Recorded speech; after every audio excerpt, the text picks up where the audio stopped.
Bonjour à toutes et à tous, bienvenue dans ce journal sur CCTV français. L'armée chinoise vient d'instaurer deux nouvelles forces armées, une pour les missiles et l'autre pour le soutien stratégique des troupes. Elle vient également de mettre sur pied une nouvelle institution pour le commandement de l'armée. Il s'agit des derniers éléments participant à la refondation d'une armée chinoise plus forte et plus moderne. Dans le même temps, la commission centrale militaire du PCC du Parti communiste chinois vient de dévoiler les grandes lignes de la réforme militaire. Regardons plus en détail.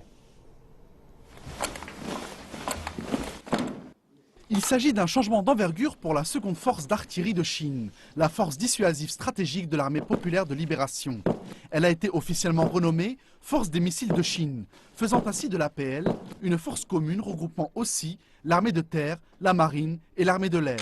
Par ailleurs, une autre force armée pour le soutien stratégique a été formée pour insister sur l'importance de l'électronique et de l'espace dans les nouvelles stratégies militaires.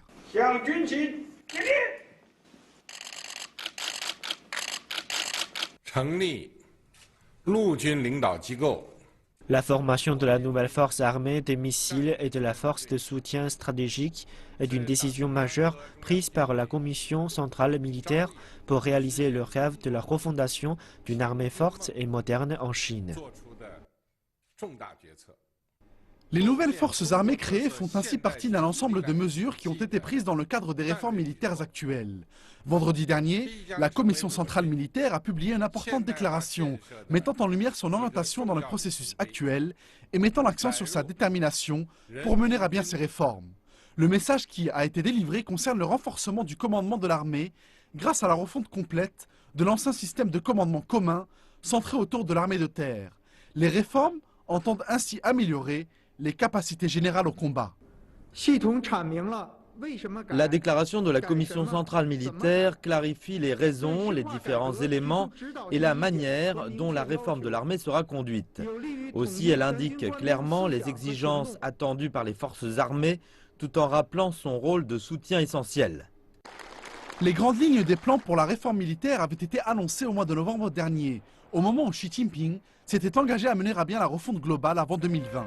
La déclaration de Xi Jinping indique que les 7 zones de commandement militaire seront transformées en plusieurs zones de combat, afin de mieux coordonner les opérations communes. La Chine a décidé de réduire de 300 000 le nombre de ses soldats, afin de ramener l'effectif total de l'armée à 2 millions de personnes. La Chine entend ainsi mettre sur pied un système militaire moderne, potentiellement capable de gagner une guerre basée sur l'information. Plusieurs experts estiment que la réforme militaire chinoise représente un défi de taille pour les dirigeants actuels. La réforme globale annoncée transformera ainsi profondément l'armée et le paysage de la sécurité de la Chine. Et sur le même sujet, vendredi hier, un porte-parole de l'armée chinoise a présenté les fonctions et les missions de la force de combat pour l'appui stratégique nouvellement créée. La nouvelle force pour l'appui stratégique est une nouvelle force de combat qui garantira la sécurité nationale et qui jouera un rôle prépondérant dans l'amélioration de l'aptitude générale de l'armée chinoise au combat. Il s'agit d'une combinaison de toutes les forces d'appui remplissant une puissante et fondamentale mission stratégique de soutien. La création de la force d'appui stratégique contribuera ainsi à améliorer la structure et la capacité générale d'appui de toutes les forces armées chinoises. Parlons toujours de l'armée chinoise et cette fois-ci avec la marine de la Chine. Cette dernière a pris part à des exercices avec son homologue australienne en mer d'Australie orientale. Hier, vendredi, le destroyer chinois Dinan, la frégate Yiyang et la frégate australienne Darwin ont participé à cet exercice. Les activités comprennent de la communication et des changements de formation. Les deux marines ont pris le commandement chacune leur tour des 3 navires durant une demi-journée. Le commandant chinois a déclaré que les deux entités avaient partagé des expériences et augmenté ainsi leur confiance mutuelle. Au moins 4 terroristes ont été tués dans une fusillade avec des forces de sécurité et la police lors de l'attaque d'une base militaire de l'État du Punjab dans le nord de l'Inde, près de la frontière pakistanaise samedi matin. Les médias locaux rapportent qu'au moins 6 terroristes appartenant au groupe Jaish-e-Mohammed entraient dans la base où se trouvent des avions de chasse MiG, provoquant une fusillade avec les forces de sécurité. Un gardien a été tué. La police locale dit que les avions n'ont subi aucun dégât et que les forces sur place tentent maintenant d'identifier les assaillants. Et un homme a foncé vendredi au volant de sa voiture sur 4 soldats en fonction devant la grande mosquée de Valence dans le sud de la France. Les militaires ont riposté par des tirs de défense, blessant grièvement le conducteur du véhicule sans que son pronostic vital ne soit à l'heure actuelle engagé, selon le ministre français de la Défense. Le Conseil français du culte musulman a condamné cet acte. Près de 10 000 militaires sont déployés dans toute la France dans le cadre de l'opération Sentinelle de sécurisation des lieux sensibles mise en place juste après les attentats parisiens de 2015. Merci de nous retrouver sur le plateau de CCTV français pour cette édition du journal. Et on continue avec la Chine. Cela fait maintenant une semaine depuis l'effondrement d'une mine de gypse survenue dans le comté de Pingyi, dans la province du Shandong, dans l'est de la Chine. Jusqu'à présent, 11 des 29 mineurs qui travaillaient sous terre au moment de l'effondrement survenu le 25 décembre dernier ont pu être extraits. Le décès d'un mineur a déjà été confirmé alors que 17 autres sont toujours pris au piège. 4 mineurs parmi les 17 encore coincés ont été localisés à 220 mètres sous terre. 2 gros tunnels de secours ont été déjà creusés, mais les secouristes rappellent que cela prendra plusieurs jours avant de pouvoir atteindre les mineurs piégés. Des trous supplémentaires ont également été creusés à d'autres endroits pour extraire les 13 autres mineurs. Un petit passage doit également être ouvert avant demain matin. Et à partir du 1er janvier, chaque couple chinois pourra légalement avoir 2 enfants. Le mois dernier, les législateurs chinois ont aboli une politique de planning familial vieille de plusieurs décennies. La politique connue mondialement, dite de l'enfant unique, selon les estimations. 60 000 nouveau-nés supplémentaires devraient voir le jour chaque année à la ville de Shanghai grâce au passage de cette loi. Afin de se préparer à ces documentations, certains hôpitaux de la ville installent des cliniques spécialisées pour les femmes enceintes de leur second enfant. La maternité du district de Changming et l'Infant Health Hospital ont vu le nombre d'enregistrements de femmes enceintes augmenter sur la seconde moitié de l'année. Plus de 20% d'entre elles vont accoucher de leur second enfant.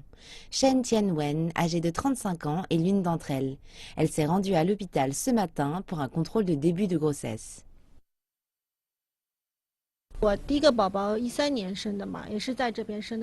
Mon premier enfant est né par césarienne il y a 2 ans. À l'époque, je n'ai pas considéré comme une grossesse à risque, mais c'est aujourd'hui le cas. Donc je vais faire plus attention. Les docteurs expliquent que la possibilité de complications est beaucoup plus élevée chez les femmes de plus de 35 ans et pour les mères qui ont eu leur premier enfant par césarienne. C'est pourquoi l'hôpital effectue des contrôles en début de grossesse pour les femmes enceintes d'un second enfant.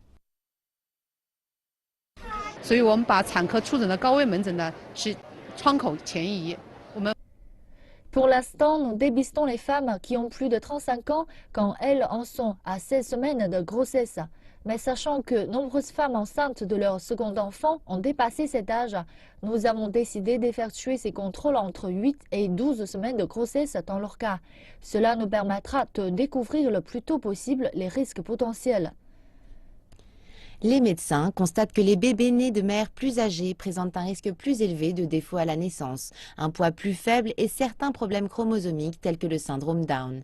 Comme les femmes n'étaient pas autorisées à avoir plus d'un enfant auparavant, elles n'avaient le droit à l'avortement que dans le cas d'une grossesse indésirée.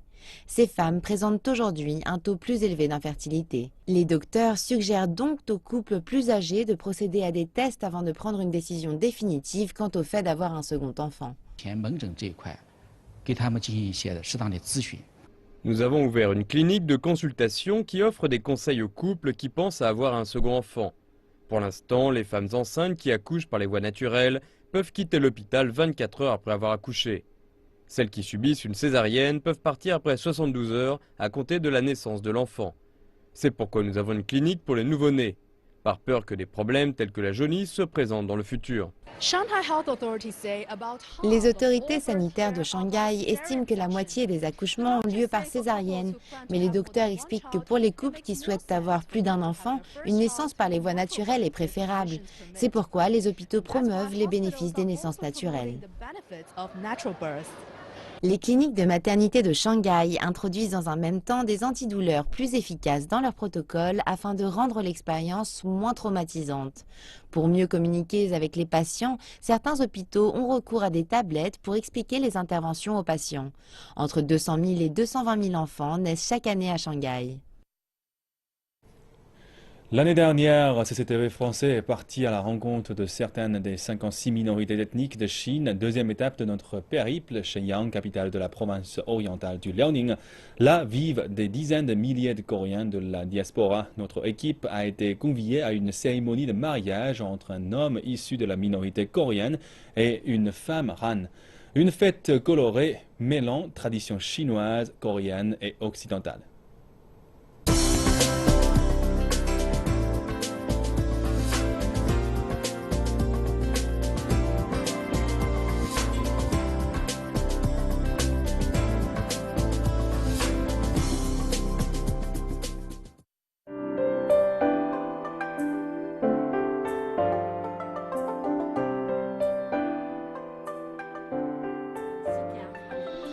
Je suis invitée au mariage de Kim Ki-jong et Tan Xiao à Shenyang. La tradition coréenne exige que les femmes assistant à la cérémonie revêtent le hanbok, l'habit traditionnel. Introduit par les nomades sito-sibériens avant le 1er siècle de notre ère, le hanbok n'a pas beaucoup évolué avec le temps. Depuis la dynastie Joseon, il se compose d'un boléro et d'une jupe longue aux couleurs vives, toujours dépareillées.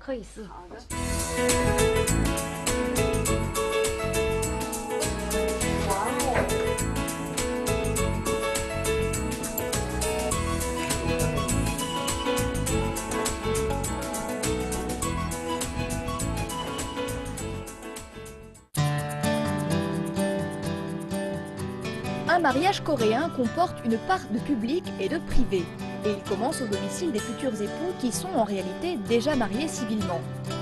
Pendant que Tan Xiao se fait pomponner, la famille de Kim Ki-dong, venue des 4 coins de la Chine et de Corée du Sud, se réunit chez lui.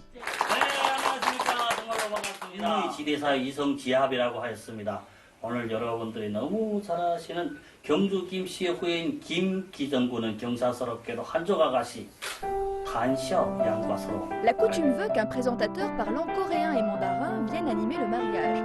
Il rassemble la famille du marié et l'invite à exprimer ses sentiments et ses bons vœux. La grand-mère âgée de 87 ans est très émue à l'idée de marier son petit-fils chéri. Il semble que c'est pour elle aussi le plus beau jour de sa vie.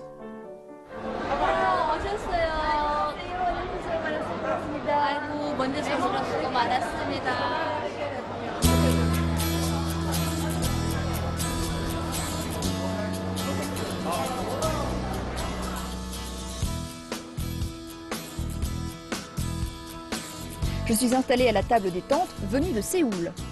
Lorsque les mariés entrent en scène, l'émotion est palpable.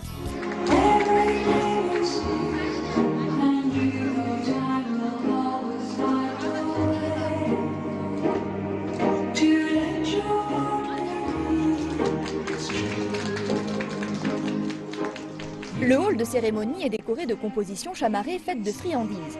La première partie de la cérémonie est à l'occidental, avec la mariée en robe blanche et le marié en smoking.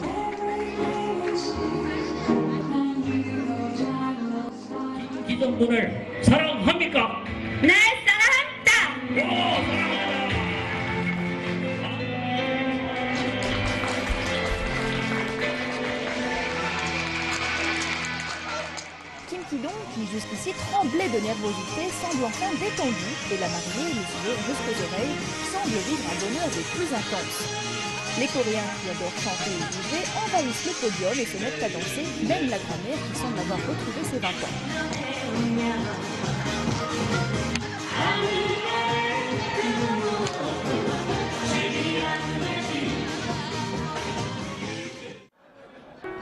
Avant le repas, il faut procéder à la photo de famille avec la mariée en hanbok. Il y a bien quelques sacrifices à faire avant de danser jusqu'au bout de la nuit. Et quoi qu'il en soit, 1000 ans de bonheur aux jeunes mariés. Et maintenant, en Afrique, au Nigeria, une femme défie les croyances culturelles du nord du pays. Harriet Nzekwe est une ancienne banquière devenue conductrice de tricycle à Kaduna. Elle excelle aujourd'hui dans une activité essentiellement dominée par les hommes. Harriet Nzekwe vit dans le nord du Nigeria, où les femmes font rarement entendre leur voix, voire sont rarement visibles, pour des raisons de croyances religieuses. Mais elle fait exception. Elle conduit un tricycle ou un keke, comme on dit ici. Harriet, diplômée de l'administration des affaires, ne savait pas quelle tournure sa vie prendrait quand elle a perdu son emploi dans une banque. Elle a eu l'idée de se lancer dans les transports, mais elle ne pouvait pas réunir les fonds nécessaires. Après avoir attendu plus d'1 an, l'aide du gouvernement promise ne s'est finalement pas matérialisée. Mais les choses ont commencé à marcher quand un revendeur lui a permis d'acquérir à crédit son propre tricycle. Depuis lors, elle réalise son rêve et fait l'admiration de tous. L'expérience que j'ai eue depuis que j'ai commencé avec ce keke est une expérience formidable parce que les musulmans, les chrétiens, les jeunes, les vieux, les méchants, tout le monde à Kaduna m'a accepté. Ils me sifflent. Ils ne connaissent pas mon nom. Ils chantent même parce qu'ils sont heureux de la joie que je leur apporte. Quand ils sont heureux, ça me rend heureuse, alors j'ai décidé de les rendre encore plus heureux. Alors quand ils chantent, je conduis mon keke d'une seule main. Je mets une main ici ou une main là et je conduis mon keke en dansant. Ils crient, ils me lancent même de l'argent. Les maris m'utilisent pour exciter leurs femmes et les femmes m'utilisent pour exciter leurs maris. Les amoureux, quand ils me voient sur la route, ils me demandent de les prendre. Quand c'est fini, je ne leur demande pas d'argent, mais ils me donnent 2000 ou 1000. Harriet a aussi fait forte impression à ses collègues masculins. Ils disent qu'elle fait envie. Si j'avais une femme comme elle, je construirais une grande maison parce qu'elle sait comment trouver de l'argent. Un homme feignant a toujours faim, tandis qu'un homme qui travaille dur a toujours à manger. Pour cette raison, ils ont pensé qu'il serait bon de donner à Harriet des responsabilités au sein de leur organisation. Une fille conduisant un keke, j'avais jamais vu cela avant. C'est vraiment la première à faire cela. Même si maintenant il y en a d'autres, ça reste tout de même la première. Et j'ai pensé à elle avec son keke. Alors nos membres se sont réunis. On s'est dit que si cette lady peut faire ce qu'elle faisait et se comporter comme un homme, alors nous pouvons faire d'elle une des secrétaires de notre syndicat. On l'a prise à l'essai et elle a fait un travail parfait. Depuis près de 2 ans, Harriet a fait son chemin dans le cœur des gens d'ici. Harriet est une force dans l'industrie des transports par tricycle. Mais elle a d'autres rêves, comme celui, un jour peut-être, de conduire un autocar. Une organisation caritative dandanienne entre dans la dernière phase des négociations d'un accord qui prévoit d'exporter au Zimbabwe des rats démineurs. Les rats qui s'appellent Apopo ont été dressés pour détecter des explosifs et ils espèrent que ces rats débarrasseront le pays des milliers de mines antipersonnelles plantées durant la guerre de libération. Et les animaux ne sont pas seulement dressés pour détecter des mines. Le soleil vient à peine de se lever à Morogoro que les employés se mettent immédiatement au travail. Cette rate, anti-mine, est en plein dressage. Ils lui apprennent à reconnaître l'odeur des engins explosifs. Elle est essentiellement nocturne, donc son dresseur la réveille plus tôt pour obtenir le maximum de ses capacités. Et tous les matins, la rate et plus de 50 autres rats s'entraînent inlassablement. C'est un système assez simple. Les rats marchent le long des lignes jusqu'à ce qu'ils entendent une mine. S'ils ont trouvé une mine, ils entendent alors un déclic et ils reçoivent ensuite une récompense. De plus, ils ne vont pas laisser passer l'occasion de manger un peu plus au petit déjeuner. Cela prend 9 mois pour dresser un rat. Et contrairement aux chiens, ils sont suffisamment légers pour marcher sur une mine sans la déclencher. Jusqu'à présent, ils ont aidé des communautés en Angola et au Cambodge. Les populations subissent les conséquences terribles des mines terrestres. Mais quand nous les avons rencontrés et qu'ils nous ont vus travailler avec les rats, qu'ils ont pu observer le déminage, ils étaient très contents. Ils nous offrent un grand soutien afin que nous puissions rapidement nous débarrasser de ce fléau. L'ONG qui dirige ce projet a conclu un accord avec le gouvernement zimbabwéen dans le but d'aider à détecter des mines plantées durant la guerre de libération. De l'autre côté de la frontière au Mozambique, les rats ont tellement de succès que l'ONG pense que le pays sera bientôt délivré des mines. Nous sommes présents là-bas depuis 2008. Nous avons déminé au total 13 000 mines terrestres, 8 000 à la frontière du Mozambique et du Zimbabwe. Nous espérons continuer de l'autre côté de la frontière, au Zimbabwe, après que le Mozambique s'est débarrassé de toutes ces mines. Les rats ne détectent pas que des engins explosifs, mais aussi la tuberculose. Tous les jours, ils reniflent des centaines d'échantillons. Leurs diagnostics sont plus rapides que les machines. Pour beaucoup de personnes, les rats sont nuisibles. Mais à Morogoro, ces rats ne sont pas porteurs de maladies. Ils les détectent justement. Que cela soit au laboratoire ou sur le terrain, pour ces rats, sauver des vies fait partie du travail quotidien. Et on termine toujours en Afrique, et cette fois-ci en Afrique du Sud, où l'une des plus grandes célébrations sur le continent pour marquer l'entrée de la nouvelle année 2016 s'est déroulée sur le front de mer de Cape Town.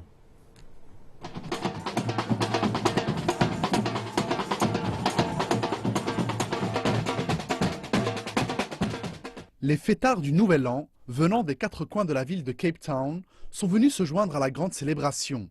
Et une chose est sûre, personne n'est reparti déçu. Tradition oblige, un majestueux spectacle de feux d'artifice a été organisé pour marquer le passage à la nouvelle année 2016.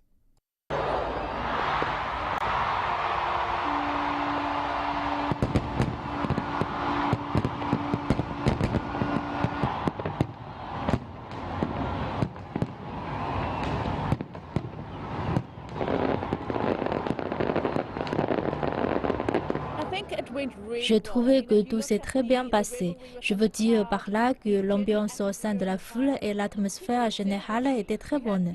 L'humeur des gens était à la fête, les fêtards des quatre coins de la ville, mais aussi des personnes venant de tout le continent ont participé à l'événement.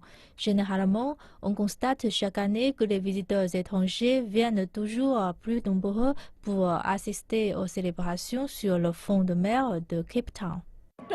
2015 ne fut pas une année facile, c'est pourquoi je souhaite à tous les Sud-Africains et au monde entier de vivre une excellente année en 2016. J'ai pris beaucoup de plaisir et tout le monde a aimé le spectacle. Nous sommes réunis tous ensemble. Nous ne formons qu'une seule et unique communauté et nous devons continuer à rester unis de cette manière. En plus des traditionnels vœux optimistes du Nouvel An, de nombreux Sud-Africains ont également formulé le souhait d'une nouvelle année 2016, synonyme de prospérité économique et de stabilité politique. Voilà, c'est la fin de cette édition du journal. Merci de l'avoir suivi. Donc, en fait, nous souhaitons une excellente année 2016. Bonne année à tous.